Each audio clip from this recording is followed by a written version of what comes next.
Miarahaba tompoko faly mandroso fa ny tokantranonareo ny tenako amin'ny alalan'ity fandarana ity manasanareo ihany koa hiaraka aminay indray hatramin'ny farany.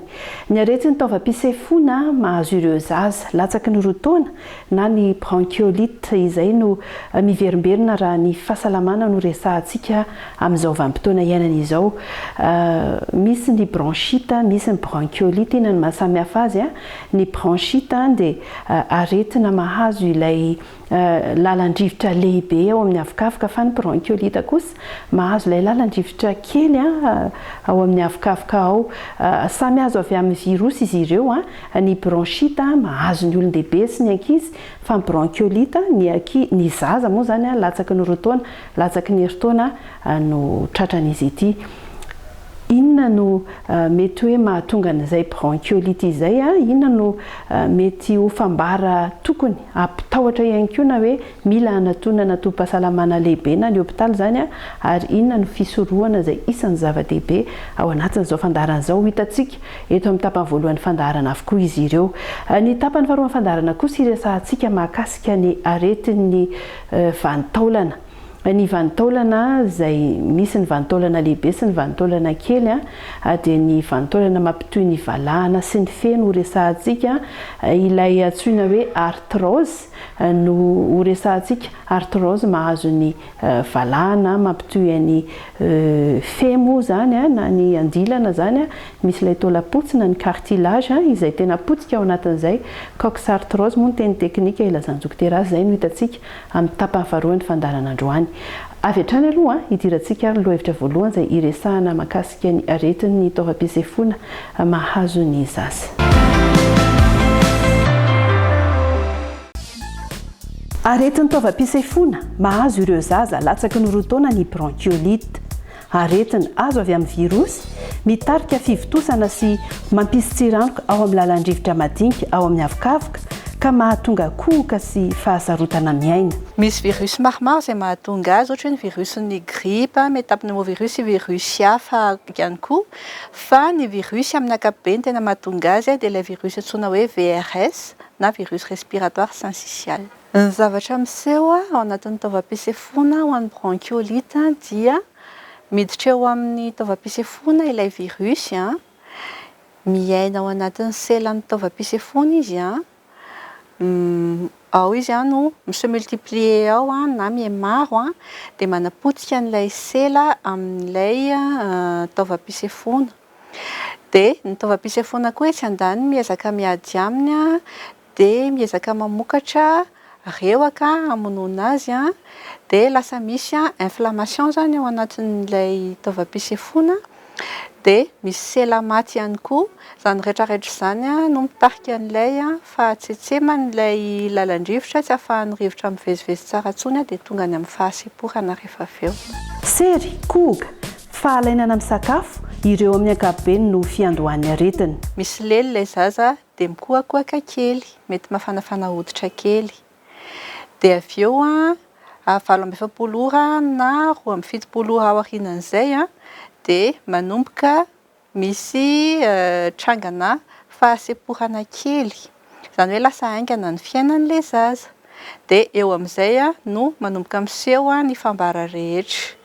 Lasa miefinefina ilay zaza rehefa miaina, lasa mety hoe hanana fahasarotana izy rehefa misakafo, dia arakaraka ny fahalalan'ireo trangana retin'ireo no ilazana hoe amin'ilay tranga maivana ve izy sa ilay atonony sa ilay tranga tena gravy. Dia fitrangan'ireo soritra retin'ireo amin'ny zaza dia miovaova miankina amin'ny toe-batan'ny zaza tsirairay.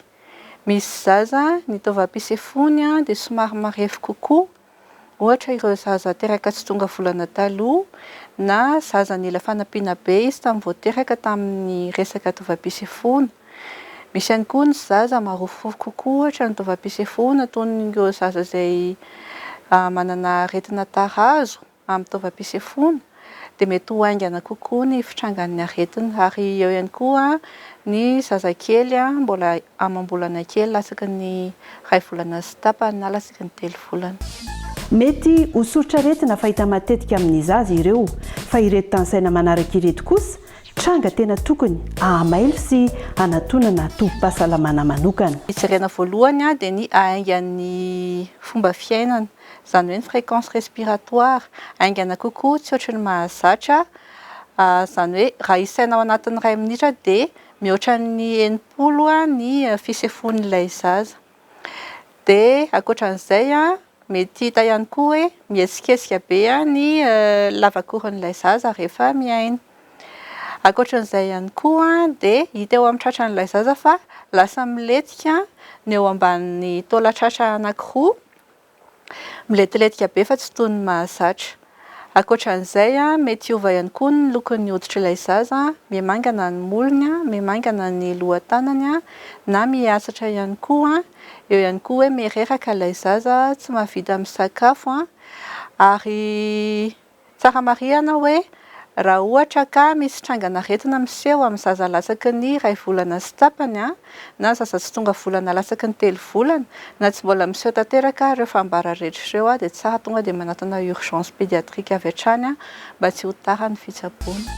Iray amin'ireo aretina 5 mahatonga ny taham-pahafatesan'ireo zaza latsaky ny 5 taona eto amintsika ny aretin'ny taovam-pisefona, saro-padiny zaza ary tokony ho fadiana ny manao dokotera tena manoloana izany. Raha ohatra sendra mitranga ireo trangan'aretin'ireo dia voalohany aloha ny fadiana ny fihinanana fanafody tsy misy prescription avy amin'ny dokotera, satria misy fanafody sasany izay mety hitondra fahasarotana eo amin'ilay trangan'aretina zany lasa mety hivadika forme faran'izay sarotra ilay aretina raha mihinana fanafody tsy avy ambitsabo ilay olona, toy ny hoe antibiotique na corticoïde na fanafody hafa. Tsy azo atao ihany koa ny manotra ny tratran'ny zazakely dia tsy azo atao ny manao hevoka amin'ny zavatra mety tsy ho zakan'ny zazakely toy ny huile essentielle isan-karazany. Dia raha ohatra hoe amin'ilay endrika malefaka ny fitsaboana atao dia tsotra ihany manasa orona matetika amin'ny sérum physiologique na SSI. Dia raha ohatra misy hoe hafanana ilay zaza dia ampidinina ny hafanana dia atao mahazo rivotra tsara ny efitra izay misy azy. Raha ohatra hoe mitranga ilay fahaseporana mafy dia tsy maintsy manatona hôpitaly faran'izay aingana mba ahafahana mandray an-tanana ny zazakely azony oxygène, azony ny sakafo sahaza ho azy, azony izay fitsaboana rehetra sahaza ho azy. Ny fitsaboana ny zazakely any amin'ny hôpitaly dia miankina indrindra amin'ny fanomezana azy ny oxygène sahaza ho an'ny vatany, ny fanampiana azy amin'ny sakafony, ny fanomezana azy ny rano ilain'ny vatany ary indrindra ny fanaraha-maso azy raha sanatria misy mikroba hafa manararaotra na bakteria hafa manararaotra dia mba ahazoany fitsaboana sahaza azy. Arety mifindra ity aretin'ny taovam-pisefona bronchiolite ity no izy azo avy amin'ny virosy. Ny fahadiovana sy ny fanalavirana ireo toerana mety ahitana ilay virosy no isan'ny fisorohana tsara indrindra manoloana izany. Aretina mafy ny bronchiolite, mora miparitaka, tena mora mifindra, mety hifindra mivantana izy, izany hoe amin'ny alalan'ny piti-drora na piti-delo izay ny amin'ny rivotra eny, raha ohatra hoe misy olona mikohaka na ohatra hoe misy olona mihevona ka miditra amin'ny taovam-pisefon'ilay zaza, izany hoe iainan'ilay zaza ilay piti-drora na piti-delo dia izay no manomboka azy. Mety hifindra amin'ny fomba tsy mivantana ihany koa izy, izany hoe misy fitaovana ohatra noraisin'ny olona anankiray ka nisy piti-drora na piti-delo dia iny avy eo no nampiasaina tamin'ilay zazakely, toy ny hoe tétine, sotro, fitaovam-pihinanana na mouchoir na lamba fampiasa isan-karazany ireny dia izay no hifindrany amin'ny fomba tsy mivantana. Dia ny fisorohana tsara indrindra, fihetsika rehetra izay hisorohana ny fiparitahan'ny virus, ohatra hoe ny fanasana tanana matetika amin'ny rano sy savony. Raha ohatra misy olona misy tsorotra aretina dia tsara izy manao aro vava-orona hatrany, mampiasa ihany koa ny solution hydroalcoolique. Raha ohatra hoe misy olona misy tsorotra aretina na ahina ny fanerasera tamin'ny olona misy tsorotra aretina dia tsy manakaiky ny zazakely. Ankoatran'izay ihany koa dia fadiana ny setro sigara. Misy ny setro sigara atao hoe tabagisme passif izany hoe misy olona mifoka sigara eo dia lasa miaina n'ilay setrok'ilay sigara ilay zaza, izay tena mahatonga bronchiolite be mihitsy noho ny faharefon'ilay taovam-pisefon'ilay zazakely vokatr'izay.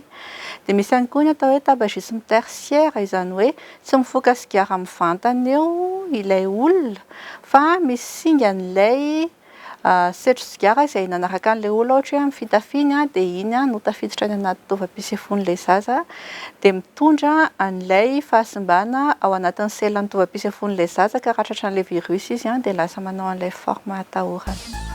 Tafiditra indrindra ao anatin'ny vanim-potoana mampianaka ireo karazana arety mifindra isika, ankoatra ny fitandrona ny fahadiovan'ny sakafo, ny vatana sy ny tontolo iainana. Zava-dehibe ihany koa ny fikajiana ny sakafo sy ny rano ampidirina ny vatana, ny fanaovana fanatanjahantena mifanaraka amin'ny toe-pahasalamana ary ny fahampiana torimaso. Isan'ny mitarika fahasarotana ilay fivoahan'ny reoka vokatr'ilay infection moa zany ao amin'ny avokavoka ao dia iny reoka iny hoan'ireo zaza tsy hainy mamoaka azy, tsy ohatry ny olon-dehibe zany hoe mandreoka dia mivoaka ny reoka. Izay nefany ilay mitarika ilay fahasemporana ka mety hahatonga azy tsy afaka miaina moa zany na tena hoe mila an'ilay oxygène. Zay zany isan'ny mitarika fahasarotana ho an'ireo zaza. Dia tandremo ny mitondra ny zazakely any amin'ny toerana mihiboka. Araka izany raha mifoka sigara ny iray na ny reny fataro zany fa mety tsy ilay setroka ihany no hahatonga an'izay aretin'ny taovam-pisefony zay fa na ny akanjo nanaovanao araka misy ilay singa mahatonga an'izay dia mety havoa zany hoe raha mifoka sigara zany ianao tokony misolo akanjo tanteraka mihitsy dia manasa tanana zay vao mikasokasoka amin'ny zazakelinao. Tadidio zany zay afatra kely zay fa mety hoe tsy fitandrimana kely ataontsika olon-dehibe no mitarika fa aretina ho an'ny zanantsika moa zany. Idirantsika lohevitra faharoa izay resahana mahakasika ny aretin'ny vanintaolana, fotoana fisehoany ihany koa izao ary ankehitriny tsy ny olon-dehibe na ny zokiolona ihany no tratra ny aretin'ny vanintaolana fa efa misy na ny zaza na ny ankizy. Fanadihadiana ary.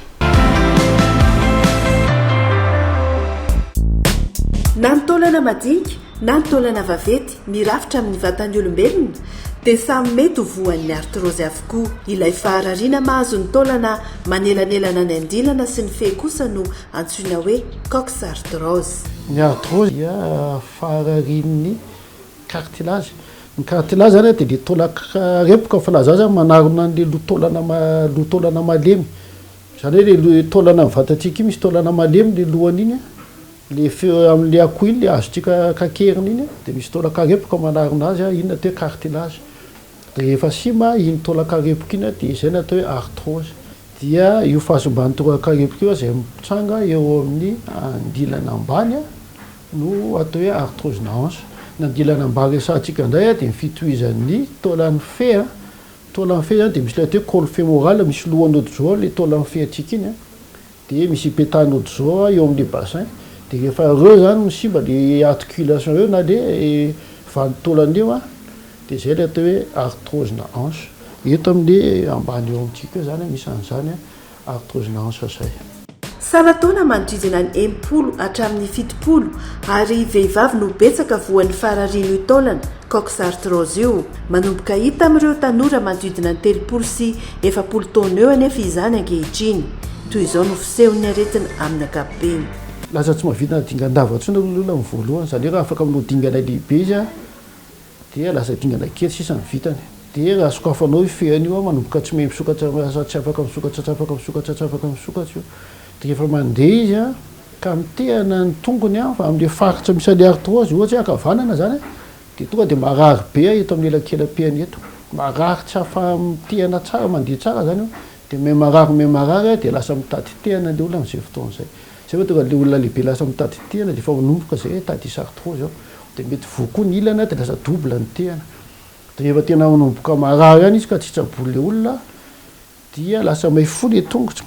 Lasa maifoa zany ilay tongotra ilay marary mohatra amin'ilay anankiray maifoa eo de tena marary foana eto am'le elakelapian'le taloha ny tena marary de mivaly aty amin'ny faritsarina aty de le tenentsika teo raha matory izy de afokotra ny loalika de sokafana de tsy tafasokatra tsony io fean'io fa lasa miraikitra aty ambony aty na tsy tafatona amin'ny fandriana tsony de fahafantaranao azo eritreretina hoe arthrose asa mety mahazo an'ity olona aty. Ankoatran'ny taona isan'ny manafaingana ny fisehon'ny coxarthrose ny fahalainana mihetsika.